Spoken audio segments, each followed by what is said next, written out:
So we're going to talk tonight about the 1909 restaurant in Old Town that's also been called the Long Branch Saloon, that many of us know as the Machado store.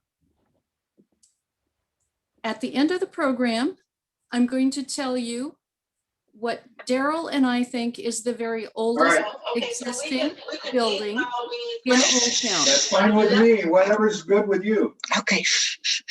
So we need Phil Washam and Barbara Miller to mute, Okay. please.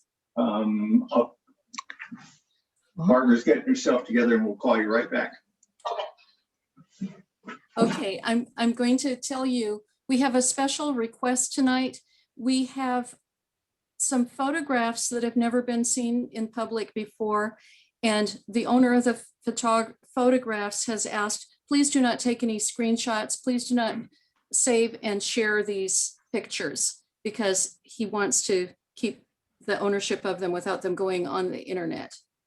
So we're going to start with Old Town Temecula. As you see, this is where the railroad tracks came through, and this is Main Street and Old Town Front Street. A lot of people have asked, why is Front Street and not Main Street? The reason is because there was a railroad station and depot right here where I'm indicating. And so prior to automotive traffic, Main Street was the most important street because it led across the bridge and into Old Town Temecula. Now, the lots that we're going to be talking about are on block number 19, and they're specifically right here, here, here, and here. But we will also be mentioning this lot and these two lots. I'll bring the map back up in a little bit so you can reference it when we're talking about it.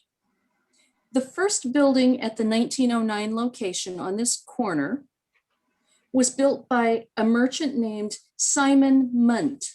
How are you going to do that? The San Diego Union announced in June of 1882 that Simon Munt was about to open a store at the depot of the California Southern. The year is significant. The California Southern brought its first train to Temecula in 1882. It was one of the first businesses to start near the new train depot, down Main Street and across the bridge on Pujol Street. This is probably the oldest picture we have ever seen of Old Town Temecula.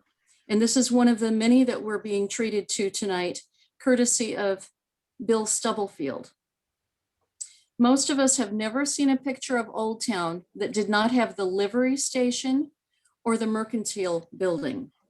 Also, I want you to notice there's a temporary train depot here. It's not the later train depot that we will see in a picture later. At the time that this picture was taken, Old Town Temecula was called the New Town of Temecula. The Wolf Store area, Vail headquarters now, was called the Town of Temecula or Old Temecula. And here's a picture of the Wolf Store that was the Temecula Post Office and General Store.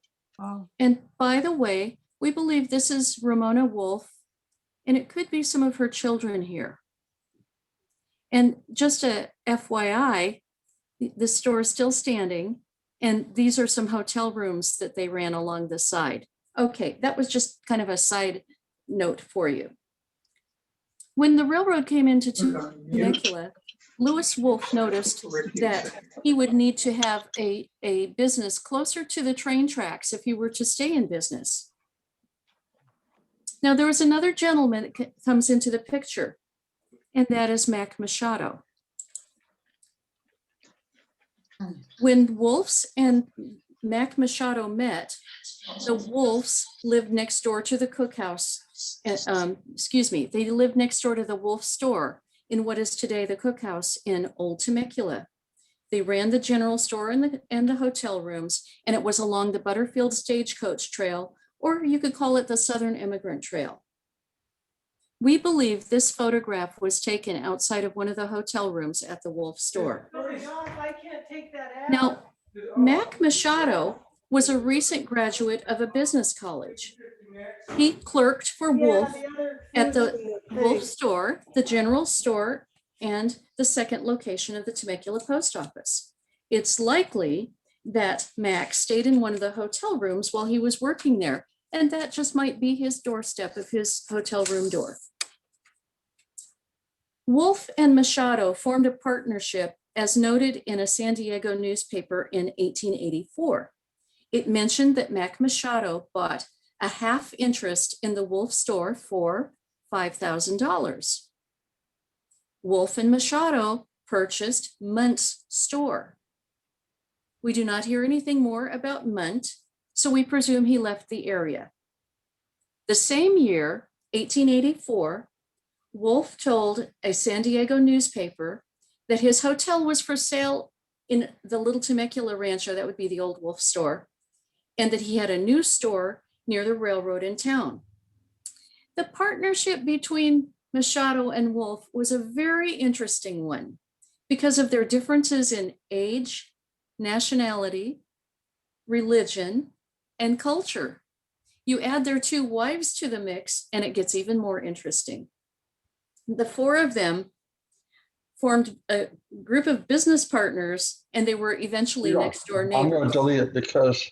Well, I was going to delete it, but I just. We have somebody, I think Robin and Deanna, you need to mute your sound, Mute. please. Thank you. Yeah, sorry about that. Coming No up. problem. Okay. Rebecca, can you hear me? I didn't know they could hear us. And hi, Rick, I think you and Ann need to also mute, okay? No, I'm intentionally telling you, if you go to participants, you can mute all yourself. You can shut them all off yourself. I don't think I have the ability to do that. Oh, yeah. So, whoever's My right. host may want to do that. Thank you, Rick. Okay. We're back to what an unlikely group of four we have as business partners at what became the Machado store. When they formed their partnership, Wolf was 52 years old and Mac was 28. Let's see a picture of the Wolfs. Here's Louis and Ramona Wolf. Louis Wolf was Jewish, European, and he was from the border between France and Germany. He was well-traveled and multilingual. He was wise in the ways of the world. He traveled from Europe to San Francisco and then went to the California gold fields. Then he came south and we see him at Warner Springs, where he was a clerk in Thomas Brady's General Store, which was a stop on the Butterfield stagecoach route prior to his coming there. Wolf's wife, Ramona Wolf, well, she was half Chumash. Her mother was Chumash, Native American, and her father, William, was from the West Indies, and he was noted as a mulatto on the census record, so he was part African. Ramona and her brother and sister were raised in a Scottish household in San Francisco. They evidently were adopted or foster children of this family in Santa Barbara. Ramona could read and write, and she was Catholic. Let's look at the Machados. You may or may not recognize this picture, but this is the Machado house in Lake Elsinore. Macedonia Yora Marion Machado was born into a wealthy family in Los Angeles. Most of his friends called him Mac, but some called him Chino, maybe because he had a little Asian look to his eyes. Mac's grandfather, Agustin Antonio Machado, was a Spaniard living in Los Angeles who owned the Santa Rosa Rancho and the Rancho La Laguna, which is now Lake Elsinore, as well as Rancho La Bayona near Los Angeles. So Mac had a privileged childhood for a Californian. His father hired a Spaniard tutor to teach Mac and his younger brother to read and cipher. In the 1880 census, we see Mac at 22 years old and living at home with his parents at Rancho La Laguna in this house, which the core of it is adobe, on the north end of La Laguna. Mac attended Santa Clara college and he took a course at Heald's Business College in Los Angeles. Now we're going to introduce his wife, Alice Vaughn. There she is. Oh, she doesn't look happy in that picture, but I think she's just kind of being serious for the picture. Allie was born in Iowa, a town called Lewis, Iowa, on the prairies in the western part of the state. Her widowed mother, Anne, ran a boarding house. Allie was most likely educated for 8 years in a one-room prairie schoolhouse, and she would have helped her mother with the laundry and cooking at the boarding house. She was the only Protestant of the 4. Allie's 3 older sisters all married and came out to California before Allie did. They were living in Fallbrook and Oceanside. When Allie was 18, she and her mother came to Temecula. That was maybe to have Allie find a position as a school teacher and certainly to be closer to her older married sisters. They came by train. Now here are some wonderful pictures, again, courtesy of Bill Stubblefield. We've never had such a clear picture of the depot house, and believe it or not, that's an interior shot of the train depot. It's the only photograph we know of that in existence. Isn't that precious? Isn't that wonderful? It's later said that on the day of Allie's arrival, she met young Macedonio Machado. He had just returned home from Santa Clara University, and he was clerking in Temecula's only store. The young couple was married shortly after. The San Diego Union noted on July 23rd of 1885 that Mac had just completed building a house for himself and his bride at the cost of $1,500. I'm going to insert the map again. Lewis Wolf, already owned property in the new town of Temecula. So he owned lots 1 and 2 that were directly south of Munt's store. It's where the closed gas station is that was Chocolate Florist for a time, and then it was most recently the Temecula Fruit Market, and also where the Swing Inn is. He also purchased lot 31 and 32 adjacent to the east of Munt's store. On November 13th of 1884, President Chester Arthur appointed Mac as postmaster of the Temecula Post Office, and its location was right next door to Munt's store. Now, historian Tom Hudson said Mac built the building with a gingerbread front and that it was the first post office built specifically for the purpose of being a post office. That puts Mac right next door to Munt's store at the time of the 1885 purchase of the store. And Wolf owned the property that the post office sat upon. Then Wolf purchased the neighboring lots 3 and 4. So those are on the other side over here. By December of 1885, excuse me, I skipped something. In the few months after entering the Newtown store purchase, Wolf purchased the lots across the street. That was my mistake, to the north, right here. And Wolf put a hotel there. It was called the Wolf Hotel. But by December of that year, Wolf was no longer running that hotel. Within a few years, Jacques Escalaire purchased the hotel, and it housed a saloon and a pool hall. Okay, this is another early picture of Temecula, and you've all seen it before. It looks really different because on the left-hand side, you see people who look way too large in perspective. But let me explain that to you. I've studied this photo, and it is closer to the camera, and it is uphill at a little bit of a distance from the next over building. So what we're seeing there is the yard and some of the Machado family standing in the yard. And then we see the post office, and then the Machado store. And Zooming across that. here is a building that was different things at different times, but it was the Escalera Pool Hall and the livery stable and the mercantile building, and of course, the depot. So in May of 1888, excuse me, I'm going to go right ahead here. At the time this picture was taken, the Temecula population was 400. It had 2 hotels, a post office, a daily mail delivery, a telegraph station, blacksmith and wagon shops, churches, and a school.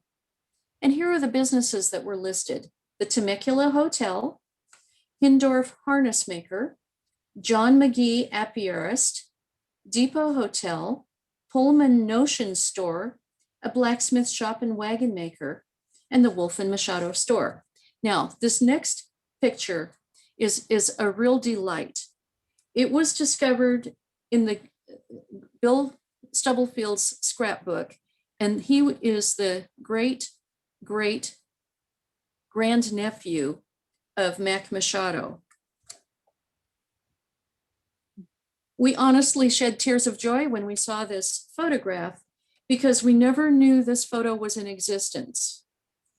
We didn't know that a picture of that store was in existence. And we do believe that this is Lewis Wolf and that this is Mac Machado. They are standing there under that awning. And because a photographer thought to take that picture, we have that and it's frozen in time to remember them. The San Diego Union said in May of 1885, the large store of Wolf and Machado is doing a rushing business. The alliance between Wolf and Machado became strained. In 1887, there was a lawsuit between the two that was solved in Machado's favor. We don't actually know what the lawsuit was for. In September of 1887, the 2 former partners met at the San Diego County Courthouse. Afterward, Wolf purchased a wagon load of supplies and he returned to Temecula. Wolf died 4 days later, presumably of a heart attack at age 60. He was buried on a hillside plot he had chosen for that purpose on some of his land south of the Temecula, both Old Town and New Town Temecula. Since he was not Catholic, he could not be buried in the sanctified burial grounds near his store or at the San Luis Rey Mission, where his wife Ramona was later buried. After Wolf's death, Mac and his father carried on business at the store, and they called it the Machado and Company. Ramona continued to pursue court action against debts that she believed Mac and others owed her. One can imagine it was not pleasant to be next door neighbors at that time. Let's look at that map again. It appears that the store was on lot 29 and the post office on lot 30. And the Machados lived on 31 and the Wolves lived on 32. It also appears that a barn sat in an east to west orientation across the southern boundaries of lots 29 and 30. So let's see where my cursor is. It would have been right across here where the barn was. And I'm going to show you a picture. This picture was actually later, but I just wanted you to see the barn because we don't know of any other pictures of the full barn like that. This picture is from the Vale Wilkinson collection. Well, a disaster occurred in 1889. The Murrieta Transcript newspaper tells it this way. We are called upon this week to chronicle the most destructive fire that has ever occurred in this section. at Temecula on Friday night last at about the hour of 12 o'clock. The large mercantile establishment of Mac Machado and Company, with all its contents, and the residence of Machado's and the dwelling house of Mrs. Wolf were totally destroyed by fire. How the fire originated, we do not know. Great credit is due to Terry McConville, through whose exertions the barn of the firm was saved from the devouring elements. The Machados rebuilt their home, but Ramona did not. She returned to her house near the original Wolf store, and then she later moved to San Diego to be close to her son, William. It appears that the small post office did not burn down. Mac moved his operations to the main floor of the two-story Depot House Hotel, located halfway down the block between his burned-out store and the railroad depot. But misfortune followed him again when Mac lost all his stock because the Depot House Hotel went up in flames. So this is actually the rebuilt hotel after rebuilding after the Depot House went, and it was rebuilt the same year and called the Welty Hotel.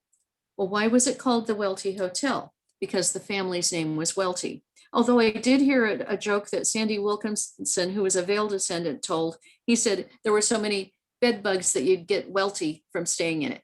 Bad joke. Okay.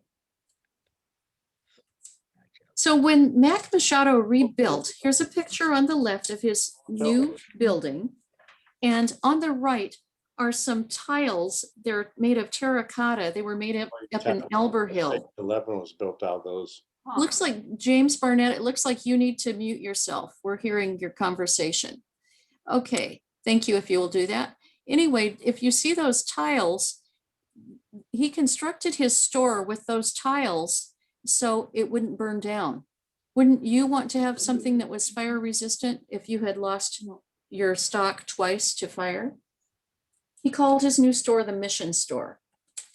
In reviewing the daily account books that are still in existence from his store, we find sales of food, tobacco, and hardware items like wire and nails. Here's another shot of the Mission Store. And here are some of his ledger pages. Our Tony Benson is right now just working on these ledger pages, collating all the data and seeing what was purchased and whatever. And it should be a very interesting study to see everything that she finds there. Transactions are for large scale. He had a large scale there, and he would weigh things that were going on the train, and he'd also weigh wagon loads of freight. Accounts show the store was a substation for the First National Bank of Los Angeles, and he had a telephone early on. People paid to use a telephone. Mac engaged in many other enterprises. He served as a chief ranger, a deputy assessor, and a notary. Here's a copy of something he notarized. He was a game warden and postmaster. He was involved in real estate sales. Many of the Old Town deeds that are still in existence carry Mac Machado's signature. He also owned a store or a warehouse in Oceanside. He owned 400 acres of land around Temecula, including a black granite quarry, and he owned tourmaline mines in Rincon and on Smith Mountain, which is now called Mount Palomar. Here's Mac in his backyard with his horses. And here he is in front of the bank. Everybody recognizes the bank, which would be kitty corner across the street from the Machado store. Here Mac is, and the other bank directors. This is the Machado home. And again, in this era, it's not common to have an indoor photo. So it's really special to have that. We don't know who the gentleman is sitting in the chair. Mac donated 2 lots in Old Town for the Catholic Church in 1916. Bill Stubblefield owns the gold watch and the cigarette lighter, and we've had the pleasure of touching them and thinking about Mac Machado having those in his pocket. He was known for his extensive Indian basket collection, Mac was. In the 1914 Elsinore newspaper, it said, Mac Machado has the most unique store in Southern California. He carries a large line of merchandise and sells very reasonable. He has a large and roomy concrete building. He has in the neighborhood of $5,000 worth of Indian baskets. It continues to say, these baskets are from all the reservations of the country, and many of them are very valuable. Leo Rorapa, who was the foreman, he was a rancher in the area. He said, the Indians brought baskets and traded them for food. Here's another picture of Mac. He kept the mission store going until 1936 when he died, 1936 when he closed his business at age 79, and he sold his building to the Vail Company. From 1935 to 1945, the Vail Company used the Machado store for grain storage. But something exciting happened.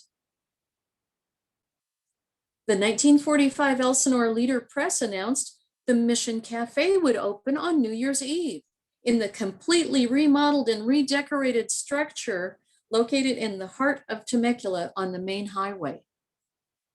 They specialized in chicken and steak dinners, as you see from the ad, and they had one spacious dining room, a dinette, and club rooms. Well, that didn't last very long. By 1952, there was a notice in the paper.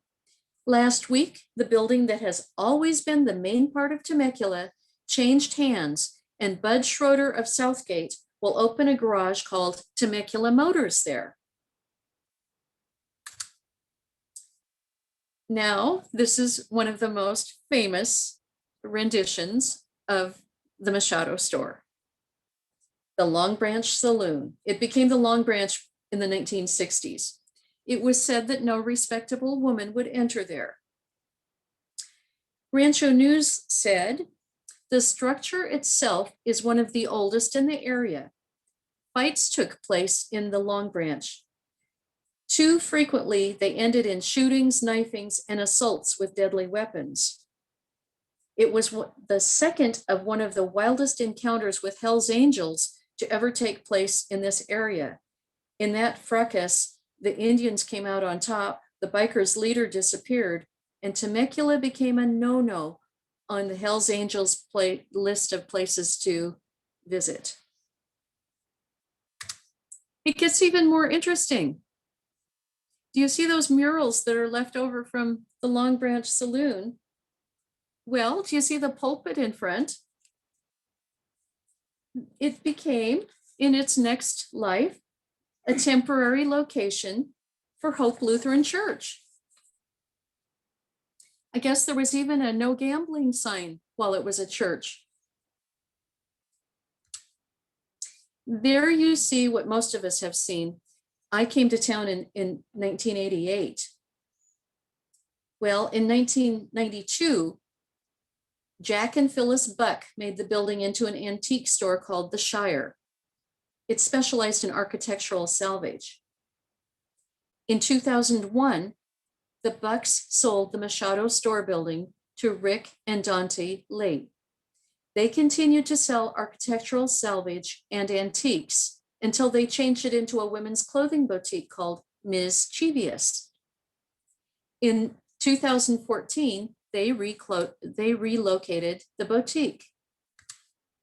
And with the help of their son Ricky and daughter-in-law Kim, the Lees brought back the historic look and made the 1909 the restaurant as it is today. The gastropub has an energetic vibe in a rustic setting on the busy corner of Main and Front. Circling back to the more distant past, the house where Mac grew up at the north end of Lake Elsinore is still standing, but it was badly damaged by fire in 2017. The Lake Elsinore Historical Society is well aware of the value and they're advocating for rehabilitation. There's a Machado adobe up on the Santa Rosa Plateau, and here you see it. This is an outing that the Temecula Historical Society took several years ago, and that's Gordon House, who was the docent, and he's explaining the history of the Machado adobe. So Juan Machado and Augustin Machado would have used that as a bunkhouse for their ranch hands. After Lewis Wolfe died, Ramona engaged Mack and others in multiple lawsuits until her death from tuberculosis at age 46 in 1894. She is said to be buried at San Luis Rey Mission. The Wolfes had 5 children, but only 3 lived to adulthood. Their son Charles served time in San Quentin for grand larceny. Minette became a chiropractor and died childless. Daryl and I visited her grave in Sacramento. William lived in San Diego and ran a wholesale liquor sales establishment. Today, the Wolfe store in Old Temecula has been brought back to life. It was brought back to life by 2016 after being shuttered for 50 years, and it's now the Press Espresso coffee shop. This is the front of the Wolfe store where you see the plaque here. And this is Alice Machado. When this plaque was unveiled, she was selected to be representing the people of Temecula. She was the oldest and longest term resident of Temecula at that time. Here she is at the store where Mack first worked for Lewis Wolfe. She died 3 years after this picture was taken. And our Loretta Barnett was present during that unveiling. She was a teenager at the time. Take a look here at something. On the left is the Machado house in Old Town. It looks like it did back in about 1952. I want you to notice the palm trees. On the right, it's that same property. And if you notice, this palm tree has offspring that is still here. And then there's another one here. This one that I'm pointing to right now has just been sawn down. I was there earlier this last week, and I noticed it's been taken down. But that's the property. So Allie Machado lived near the near the Machado store for the rest of her life. The Machados didn't have any children. So the question is, which building is the oldest in Old Town? I've told you the history of the Machado store. Now let's take a look at this very, very old picture. We've talked about there is no livery stable and there is no mercantile store, and it's a temporary depot. Okay, the mercantile store was built in 1910, and the Welty building, which is missing from this picture, it would be between these two buildings, was built after the mercantile. This building, the Machado Home and the Machado store burned down in 1891. Yes. And so did the hotel later. So we know this building isn't standing. This one is not. This one is not. This one is not. This is an earlier building that stood where the Freedman's Meat Market was. This is not standing. That leaves one building here that's standing. Still, this one. It is Daryl's and my belief that the building that Mack built to be the post office did not burn during the fire. We could be wrong. There is nothing specific to say that, but it's from studying the photographs. We've also looked at the Sanborn maps of the area, and it appears that the little building has been moved on that property to the back of the property, to the front of the property, and so on. And today, okay, this is how it looked in 1974, and you can even see the gingerbreading here. So we believe that the center of the public house restaurant is the original post office. And this site is where the Wolf House was. So if you're familiar with where Serendipity was and where a brewery is going in, and then there's a parking lot here, this is where the Wolf House that was never rebuilt after the fire stood. So this public house has been a post office. It has been an upholstery shop, a deli, an ice cream store, and a beauty salon. So that's what we think. And we want to thank Bill Stubblefield, who gave us permission to share the photos from his collection. If for any reason you want to have a hard copy of much of what I've told you, the Riverside County Chronicles published it, and you can contact them for it. And I hope you've enjoyed this overview of the properties in Old Town, specifically 1909. And I would love to answer any questions or hear comments, or if any of you have a special relationship to the properties that we've talked about, love to hear you share. Thank you so much, Rebecca. You're welcome. That was wonderful. If you have a question, if you can unmute yourself and ask Rebecca, and we're grateful that she is able to take questions. I have a question.